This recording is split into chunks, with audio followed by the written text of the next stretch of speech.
Hi students, welcome to another video of Smartly Learn. In this video, let's find the solution for the third question in this exercise 5.3. Find dy by dx in the expression ax plus by square is equal to cos y.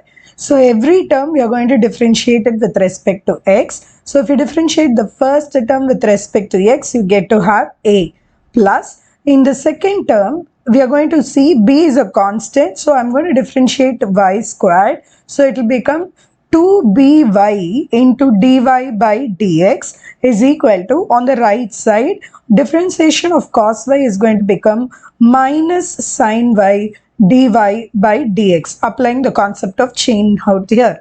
Collect all the dy by dx terms on the left side. So dy by dx, 2by into dy by dx plus sin y dy by dx is equal to minus a. So take the dy by dx term outside. So this is going to be 2by plus sin y is equal to minus a. So finally we only need the value for dy by dx. So dy by dx is minus a divided by 2by plus sin y.